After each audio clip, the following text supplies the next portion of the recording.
ದಕ್ಷಿಣ ಕನ್ನಡ ಜಿಲ್ಲೆಯ ಪುತ್ತೂರಿಗೆ ಪ್ರಧಾನಿ ನರೇಂದ್ರ ಮೋದಿಯವರ ಸಹೋದರ ಆಗಿರುವಂತಹ ಪ್ರಹ್ಲಾದ್ ದಾಮೋದರ ದಾಸ್ ಮೋದಿಯವರು ಇಂದು ಭೇಟಿ ನೀಡಿದ್ದಾರೆ. ಭೇಟಿ ನೀಡಿ ಹಲವು ಕಾರ್ಯಕ್ರಮಗಳು, ಧಾರ್ಮಿಕ ಕಾರ್ಯಕ್ರಮಗಳು ಹಾಗೂ ಸಾಮಾಜಿಕ ಕಾರ್ಯಕ್ರಮಗಳಲ್ಲಿ ಭಾಗವಹಿಸಿದರು.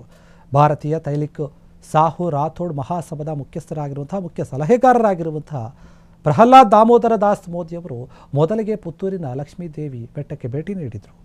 ಭೇಟಿ ನೀಡಿ ಅಲ್ಲಿ ವಿಶೇಷ ಪೂಜೆಯನ್ನು ಕೂಡ ಸಲ್ಲಿಸಿದರು. ಆ ಬಳಿಕ ಮಹಾಲಕ್ಷ್ಮೀ ದೇವಿ ಅಮ್ಮನವರ ದರ್ಶನವನ್ನು ಪಡೆದು ಆಶೀರ್ವಾದವನ್ನು ಕೂಡ ಪಡೆದರು. ದೇವಾಲಯದಲ್ಲಿ ವಿಶೇಷ ಪೂಜೆಯನ್ನು ನೆರವೇರಿಸಿದಂತಹ ಅವರು ಸಮುದಾಯದ ಕ್ಷೇಮಕ್ಕಾಗಿ ಪ್ರಾರ್ಥನೆಯನ್ನು ಸಲ್ಲಿಸಿದರು.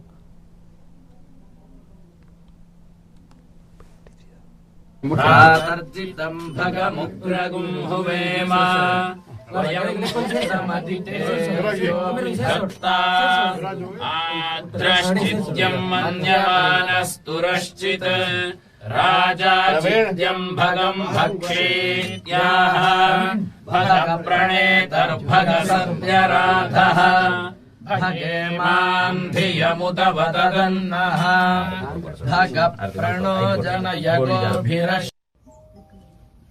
ये महालक्ष्मी का मंदिर सिर्फ गानिका समाज का नहीं रहकर सनातन धर्म के साथ जुड़े हुए सभी समाज के लोगों का बना जाए, यही मैं मां लक्ष्मी से प्रार्थना करता हूँ।